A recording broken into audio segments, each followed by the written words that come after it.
देखो, MS access को open करने के लिए स्टार्ट पे क्लिक करते हैं। फिर उसके बाद सर्च बॉक्स में आप टाइप करो एक्सेस, और अपने आप देखोगे एक्सेस जो इंस्टॉल्ड है एप्लीकेशन वो दिखेगा, उस पर क्लिक करके ओपन कर लोगे तो ओपन हो गया। अब यहाँ जब ओपन होता है तो हम लोग सबसे पहले डेटाबेस क्रिएट करते हैं। सबसे पहले क्या क्रिएट करते हैं? डेटाबेस। तो डेटाबेस क्रिएट कैसे होता है, उसके लिए आप जो यहाँ पे ब्लैंक डेटाबेस लिखा हुआ है इस पर क्लिक कर दोगे। जैसे ही क्लिक करोगे तो आपके सामने इसका एक और पॉपअप खुलेगा, और उस पॉपअप में जो है यहाँ लिखा दिखा कि ब्लैंक डेटाबेस, और इसका फाइल का नेम डिफॉल्ट रूप से डेटाबेस 1 2 3 ऐसे करके आता है।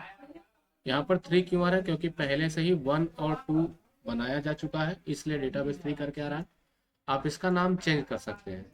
जैसे हम इसका नाम कुछ और रख देते हैं, मान लो हम इसका नाम रख देते हैं SAMRAT सम्राट करके, तो इस नाम से ये फाइल डेटाबेस बनेगी। अब ये कहाँ सेव होगा? आप देखोगे सी यूज़र डेल डॉक्यूमेंट में। अगर आप चाहते कहीं और पे सेव हो तो उसके लिए आप ब्राउज पे क्लिक करो, और जिस लोकेशन को आप सिलेक्ट करोगे, जैसे डेस्कटॉप को सिलेक्ट करोगे तो डेस्कटॉप पे सेव होगा।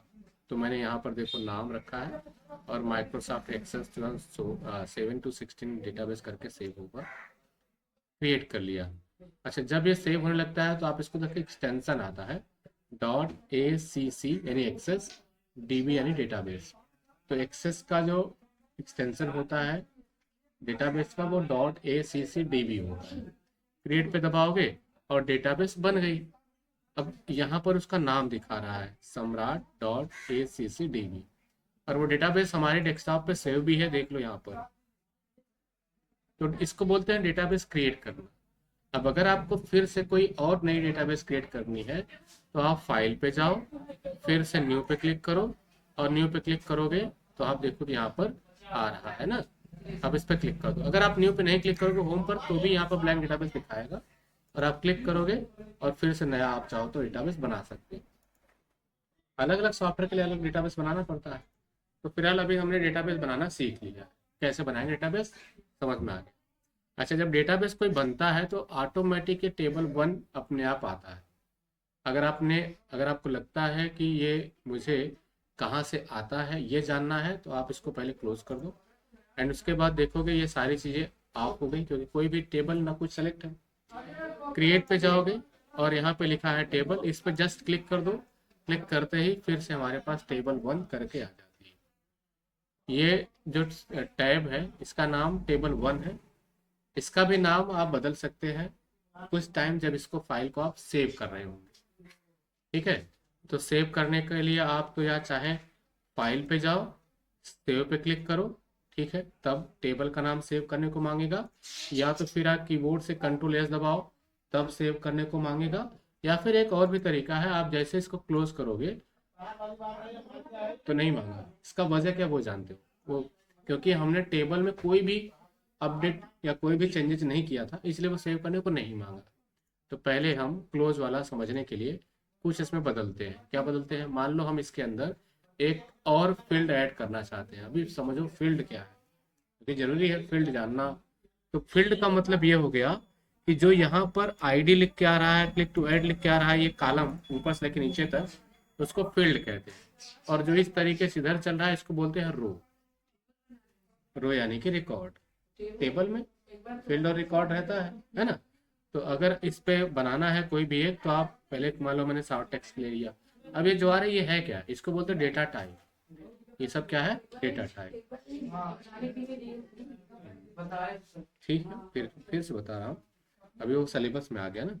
तो शॉर्ट टेक्स्ट क्लिक करा। अब जैसे मैंने शॉर्ट टेक्स्ट पर क्लिक करा तो देखो यहाँ पर इस फील्ड का नाम पहले से ही फील्ड 1 करके आ रहा है, और वो सेलेक्टेड भी है। इसी टाइम अगर आप चाहते हो इसका नाम चेंज करना तो आप इसके ऊपर जो भी नाम लिखना लिख सकते हो। जैसे मैंने लिखा STUDENT स्टूडेंट नेम, इस फील्ड का नाम क्या पड़ गया? Student name. अब अगर इस टाइम क्लोज करोगे तो देखो ये कह रहा है कि do you want to save changes to the design of table 1।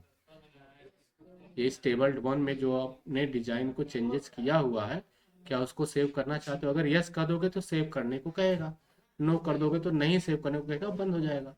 मैं यस करूँगा, नाम पूछ रहा है, तो मैं इस बार इसका नाम रख देता हूँ स्टूडेंट के नाम से टेबल रख देता हूँ। ओके कर दिया, देखो नाम बदल के क्या हो गया, स्टूडेंट। अब आपको क्या सीखा आपने, स्टूडेंट का या किसी भी टेबल को कैसे क्रिएट करते हैं। किसी भी टेबल को क्रिएट करने का फिर से रिपीट करता हूँ।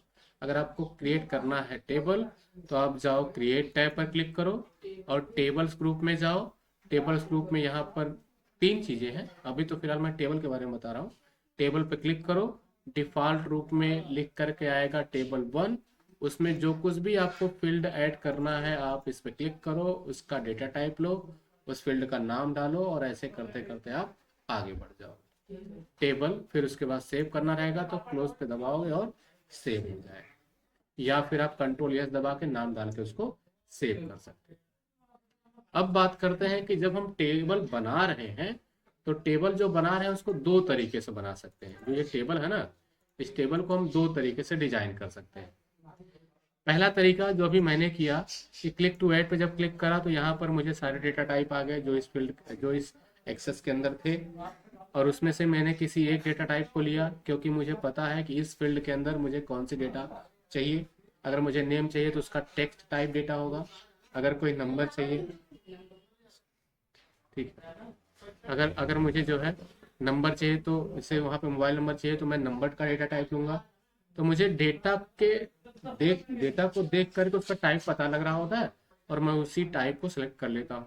अगर मुझे ऊपर अभी एक और फील्ड चाहिए फादर नेम का, तो मैं उसको शॉर्ट टेक्स्ट लूँगा और शॉर्ट टेक्स्ट में मैंने लिख दिया, इस फील्ड का नाम लिख दिया फादर नेम। इसका मतलब कि यहाँ पर जो है वो फील्ड का नाम तो फादर नेम है, लेकिन इसके अंदर जो डेटा इसका टाइप है वो क्या है, शॉर्ट टेक्स्ट टाइप का। क्लियर हो गया। और इस व्यू में जब भी हम कोई फील्ड क्रिएट करते हैं तो उसे कहते हैं डेटा सीट व्यू। क्या कहते हैं, डेटा सीट व्यू। इसका नाम कहाँ दिख रहा है वो देख लो, इसका नाम आप देखो यहाँ नीचे दिखाया जा रहा है, डेटा सीट व्यू। अभी हम किस व्यू में है, डेटा सीट व्यू में। और अगर आपको और भी जानना है व्यू कहाँ है, तो आप देखो डेटा सीट व्यू सेलेक्टेड है, देखो डेटा सीट व्यू के चारों बॉर्डर है। तो इस तरीके से टेबल को बनाने को कहा जाता है डेटा सीट व्यू में टेबल को क्रिएट करना। क्लियर हो गया। अब डेटा सीट व्यू में मैं चलो कुछ और टेबल ऐड करके दिखाता हूँ। जैसे फादर नेम के बाद मैं चाहता हूँ उसका क्लास सेलेक्ट हो जाए, तो क्लास चूंकि नंबर में होता है तो मैं नंबर लिया डेटा टाइप और इसका फील्ड का नाम रख दिया क्लास। अब मुझे उसका चाहिए का डेट ऑफ बर्थ, तो date of birth date and time में होता है, इसलिए मैंने डेट एंड टाइम का डेटा टाइप लिया और उसका नाम रख दिया D DAT, date of birth. Clear. And उसके बाद अब मुझे चाहिए अगर उसका जो है क्या चाहिए, जिससे उसका पूरा चाहिए मुझे एड्रेस। तो एड्रेस चूंकि लॉन्ग होती है तो यहाँ पर देखोगे लॉन्ग शॉर्ट टेक्स्ट है ना, तो शॉर्ट टेक्स्ट के अलावा यहाँ पर लॉन्ग टेक्स्ट है, कहाँ पर, यहाँ पर है। तो लॉन्ग टेक्स्ट को मैंने क्लिक कर दिया, अब यहाँ पे लिख दिया एड्रेस। ठीक है। तो ऐसे ही हम सारी फील्ड को ऐड करते जाएंगे जिस टाइप को मुझे डेटा टाइप चाहिए। तो बस इस तरीके से। अब इसमें मैंने किया सेव, ये सेव हो गया। जब कोई टेबल पहले से सेव हो तो सेव करने पर वो पहले से ही सेव रहती है, बस उसमें अपडेट या चेंजेस सेव हो जाती है। तो ये पूरा आपको मैटर समझ में आ गया।